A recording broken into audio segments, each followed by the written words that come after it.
زمونږه د دې ملک د استحکام پاکستان په بنیاد باندې چې زمونږ د دې ملک الله امن راولي، الله دا په هر لحاظ سره محفوظ کی، الله رب العزت د دې حفاظت نصیبه کی، ځکه چې په هر طریقه زمونږ د ملک د خرابولو د پاره مختلف طریقې هغه جوړې شوي دي. کله په یو طریقه باندې زمونږ د ملک د خرابولو انتظامات کی، مسودې جوړېږي، تدابیر کیږي، د جنگونو په لحاظ باندې، د جنگولو په لحاظ باندې. نو د استحکام پاکستان د پاره اول دا د الله نه غواړو چې الله زمونږ د ملک مستحکم او مضبوط کی.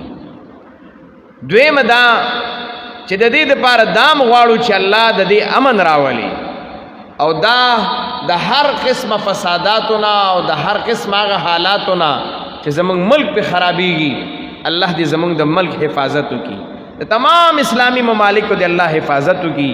یقیناً حالات سبل طرف ته روان دي، سوچ او فکر دا چې کم دی نه پکې چلیږي، خو ها خپل ملک د هغې سره محبت او مینا دا زما او ستا لازم او فرض دي.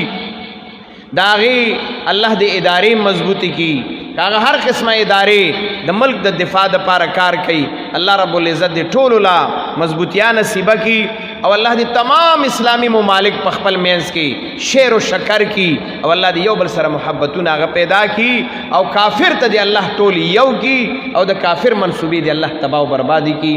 الله دې زمونږ د دې ملک د ذرې ذرې حفاظت وکړي.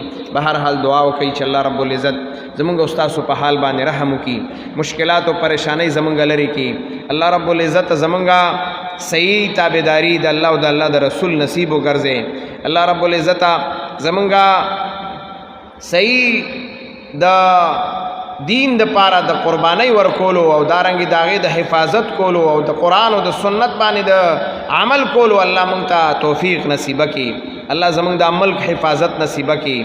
الله د هر قسمه جنگونو نه، د شرونو نه الله د هغې حفاظت وکړي. الله د دې د ذرې ذرې حفاظت وکړي، د تمام اسلامی ممالکو حفاظت وکړي. الله د ټولو اتفاق اتحاد نصیبه کړي. الله کافر چې کم تدابیر کوي زمونږ د ملک خلاف، الله د اسلامی ممالکو خلاف، الله د هغه ظالمانو د هغه کافرانو تدابیر خاورو سره ملاو کی او په هغې کې ناکام کی. الله زمونږ د ملک ته پاکستان ته استحکام نصیبه کی او انشاءالله په دغه نسبت باندې اجتماع پنجپیر را روانه ده. الله تعالی هم کامیاب کی.